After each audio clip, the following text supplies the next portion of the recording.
My elder brother was about to get married, and I was thrilled. I was excited that a sister-in-law would join our family, bringing joy and life to our home. Our mother had chosen the bride herself. My brother, who lived abroad, was also returning for the wedding. The house was bustling with activity, married sisters visiting frequently, trips to the market, and the sound of drums and songs filling the air. However, I still didn't know who my future sister-in-law was. A few days before the wedding, when my brother returned from abroad, he asked our mother to show him the girl's picture. Mother replied, "They are very modest people. They don't have any pictures of the girl. Only we women have seen her. You'll see her on the wedding day." Hearing this, my brother frowned but said nothing. On the wedding day, amidst the celebration, we went to the bride's house. For the first time, I saw my sister-in-law. She was sitting on the stage among the women, dressed as a bride. My heart nearly stopped. It was clear she was very young, around 15 or 16 years old. Meanwhile, my brother was a fully grown man of 32. Quietly, I whispered to my elder sister, "You were supposed to find a bride for our brother, but you brought home a child." My sister smacked me on the head, placed a finger on her lips, and said, "Be quiet. There are so many people around. If someone hears you, it'll cause a scene. We can't let anything ruin the wedding."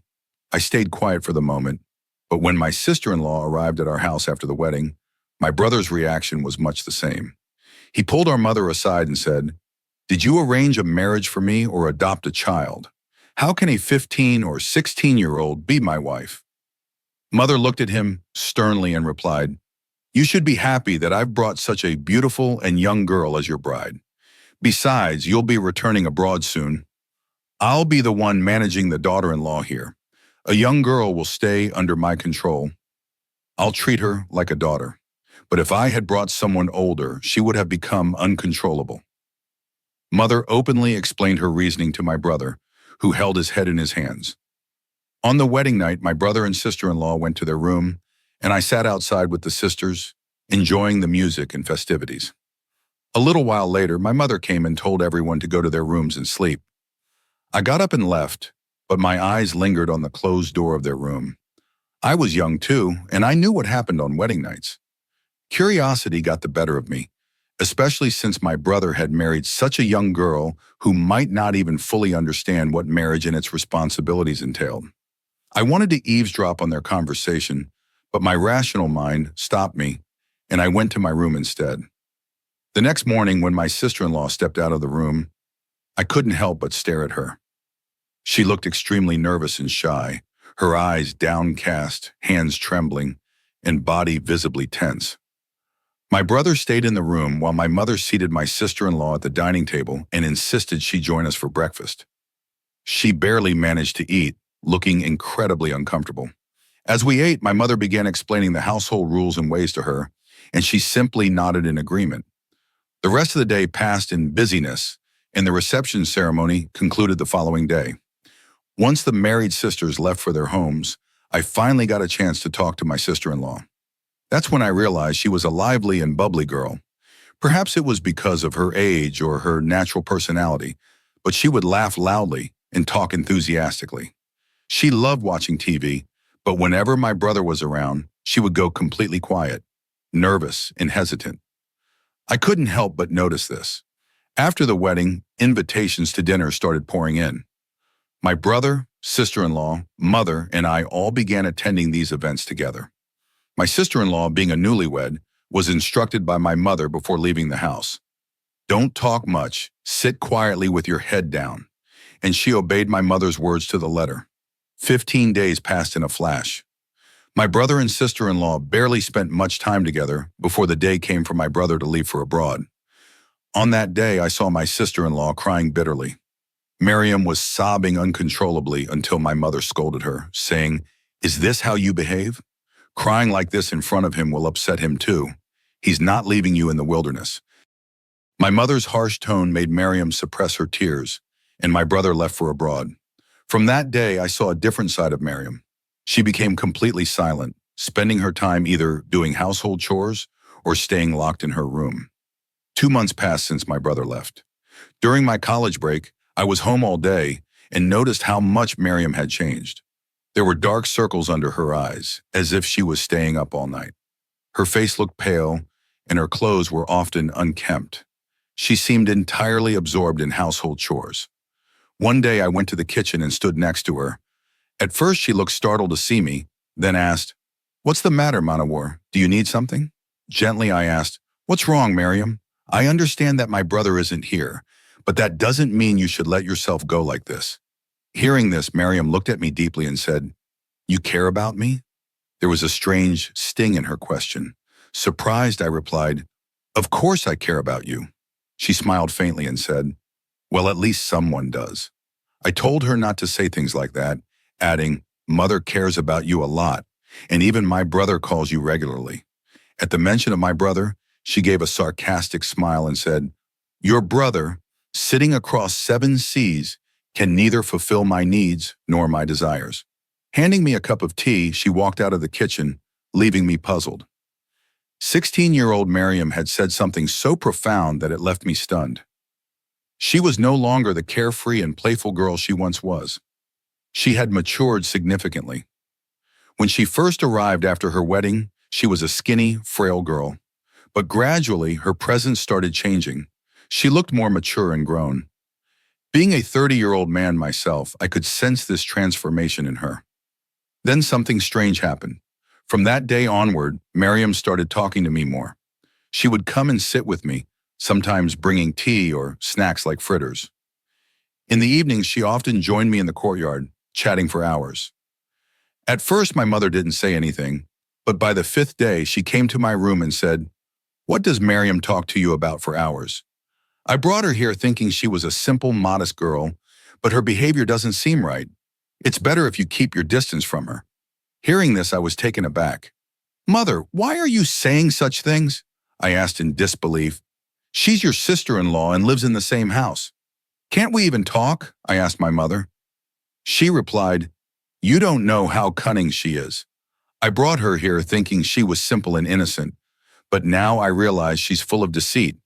She keeps calling your brother, provoking him. If she could, she'd either move abroad herself or bring your brother back." I was taken aback by my mother's words, but didn't argue with her, knowing it would only lead to more conflict. However, I started keeping some distance from Miriam, my sister-in-law, to avoid causing her any trouble. But Miriam noticed this change and began coming directly to my room under one pretext or another, sitting beside me. I was anxious that my mother might confront me or Miriam, but I couldn't outrightly stop her. One evening, I overheard her talking to my brother on the phone. That's when I understood what my mother was trying to tell me. Miriam was speaking openly, saying, "It's becoming impossible for me to live alone. I can't manage like this. Either call me to you or come back yourself. I'm a living, breathing person. I have natural needs and desires, but you don't seem to care about any of it." Her words and their underlying meaning were all too clear to me. I felt genuinely sorry for her. After hanging up, she started crying uncontrollably. I went to her, and she rested her head on my shoulder, sobbing. Her action left me utterly stunned, but I realized she wasn't in her right mind, so I didn't make her aware of how awkward the situation was for me. After crying for a while, she went back to her room. Days passed like this. My brother didn't return, nor did he call her to join him. I noticed their conversations became less frequent. Miriam spent her days quietly, either doing household chores or sitting with my mother. Then it was time for my engagement. My marriage had been arranged with Yasmin, and the engagement ceremony was celebrated with great joy and fanfare. Miriam dressed up beautifully for the occasion, but there was no trace of happiness on her face. That night, she came to my room to place the engagement gifts. I asked her, "Miriam, how do you like Yasmin?" She looked at me with an unusual expression and said, "Yasmin is very nice, but I don't want you two to get married so soon." Surprised, I asked, "Why would you say that? The wedding is 6 months away?" She came closer and said, "Because then I'll lose you too." She looked at me deeply before leaving the room. I stood there for a long time, rooted in place. I had become friendly with Miriam and spoken to her so she wouldn't feel lonely, but I couldn't understand what she thought of our relationship. Months passed, and Yasmin finally came home after our wedding. That night, I saw tears in Miriam's eyes. She looked deeply distressed, busying herself with chores but giving the impression that she wanted to say something to me. However, we didn't speak.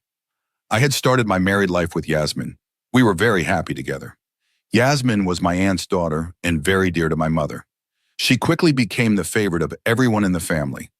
Mother would keep Yasmin close to her at all times, constantly asking her to dress up and telling Miriam to apply henna to her hands, saying, "She's a new bride. Henna-stained hands look beautiful." Miriam, after finishing her chores, would sit and apply henna to Yasmin's hands. 2 weeks after my wedding, Yasmin went to stay at her parents' house. Coincidentally, my younger sister's health deteriorated as her delivery was near, so she called my mother to stay with her.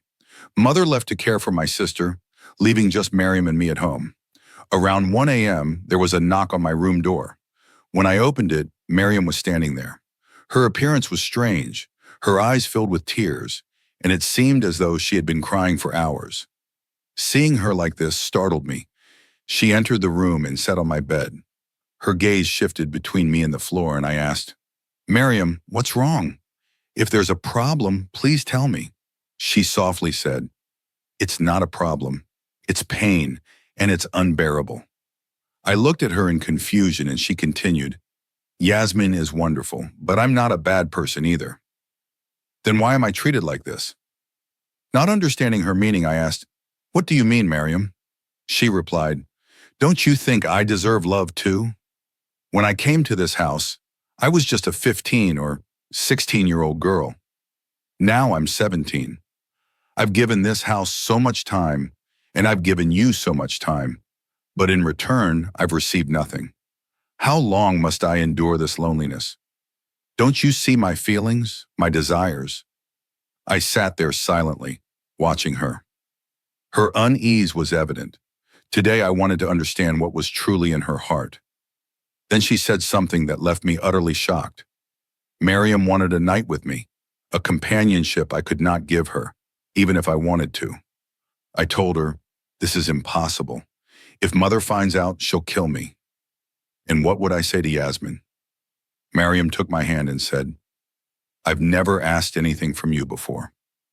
I've quietly endured my days in this house, but I can't take it anymore. When I see Yasmin, it burns me inside. I came into this house as a bride, just like her. But what did I get in return, except loneliness and sorrow? What is my fault?" Miriam burst into tears, and I hesitated before placing a comforting hand on her shoulder. "Fine," I said. "I'll give you the support you want, but just once." Her face lit up with sudden happiness. She nodded quickly in agreement, and I decided to go along with her request. Yasmin wasn't home, and Mother wasn't around, so agreeing to Miriam's plea felt easier. Besides, I wasn't blind to the turmoil in her heart. I knew how she was feeling. If I didn't offer her support, she might look for it elsewhere. That night, I took Miriam out of the house. We spent the entire night outside, and just as the morning call to prayer rang out, we returned home. But when we entered the house, my heart sank. Mother was there, staring at us with piercing eyes. She walked up to Miriam and slapped her hard across the face. "Shameless! Disgraceful! Where have you been all night, wandering around behind your husband's back?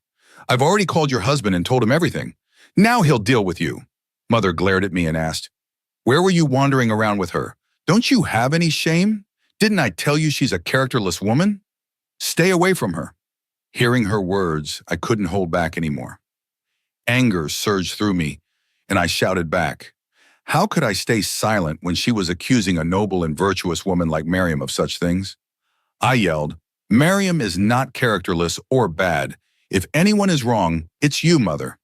It's because of you that Miriam was forced to choose this hidden path. She had to act in the dark, as if committing a sin, just to seek relief from her pain." Mother stared at me furiously and retorted, "That woman has turned you against me. You've fallen for her lies. I didn't do anything wrong to her." Mother grabbed Miriam by the hair, saying, "You shameless woman. You've driven both my sons away from me and turned them against me." Miriam said nothing, but I stepped in between them, prying Mother's hands from Miriam's hair.